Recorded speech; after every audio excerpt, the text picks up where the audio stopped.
Ay, what's up guys? Katapos lang ng signal number 8 dito sa Macau. Pinuntahan ko yung nadaanan ko yung aking lemongrass. Natumba siya dahil sa mataba siya na lemongrass. Nabuhos ng bagyo, naikutan siguro ng parang hangin, natumba. So, i-harvest ko na lang. Sayang, pamigay ko dun sa kapitbahay. So tara guys, samahan niyo akong i-harvest yung lemongrass natin. Let's go! Ayan guys, papunta natin ating lemongrass. Ayan, oh. Wala na sa dalawang puno ito. Survival na puno ito. Dalawa, sayang. Wala na to. Dito magsilbi. I-harvest lang natin to, saka ipamigay. So tara guys. So ayan, sayang naman din pagka hindi natin to i-harvest. Tumba na to eh. Ano to? Sayang. Magwala na bagyo. Bakit?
Taba niya, hindi niya kaya yung katawan niya kasi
namin.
Harvest natin. Alright. Ang dami, di ba? Siguro mga 30 piraso ito. Tataba. Alright. Then, yan, update na lang natin yung area natin sa loob, yung garden natin sa loob. Hindi natin mapasok. So, yun na lang. Alright. Marakadami rin na tumba dun. Malamang. At saka yung una nating transplant na papaya. Ayan, lemon natin na ito natumba. Yung una natin na transplant na papaya, na-damage yun kasi bumagyo din. Yan, no? Tumba yung kalamansi natin. May ita-transplant natin papaya. Yan. So check na lang natin later yung ano doon kasi ano. Ayun, no? Parang yung mga lemon natin doon, no? Ayan, okay pa naman. So bukas check natin to doon sa loob. Right? Ayan guys, continuous na video natin ng last typhoon. So may typhoon naman na coming. So yung mga gulay natin ito, siguradong mabubuwala to sa hangin mamaya. So super typhoon na naman daw. September 23. So yan, tatanggalin natin to, i-harvest natin to. Ayan guys, samahan nyo ko i-harvest to. Sayang to, mabubuwal na to ng ano, bagyo. Magmungko tayo bukas, kaya i-harvest na natin to. Sayang, hindi na to pakinabangan, itirahin na to ng bagyo.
natin.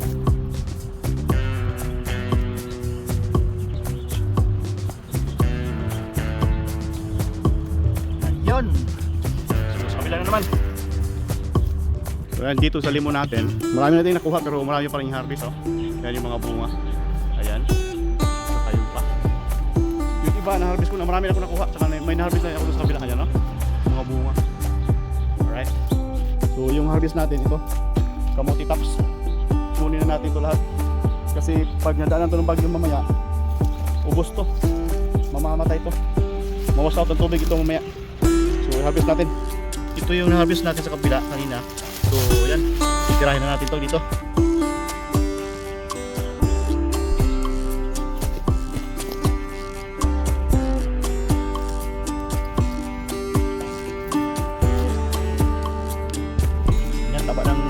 natin, no? Mataba. Sayang lang to pag hindi natin i-harvest. Pag wala itong bagyo mamaya. Sayang lang. Ano pa naman?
Yan, ito na.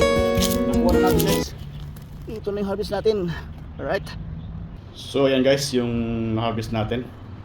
Yan, ito na po yung harvest natin. Dami nating kamuti tops. Ayan. Then yung sa kalamansi, na-harvest natin na una, hindi natin na-videohan. Pero ito yung nakuha nating lemon. Lime. So yan guys, tanim-tanim lang para mayaanihin. Thank you so much.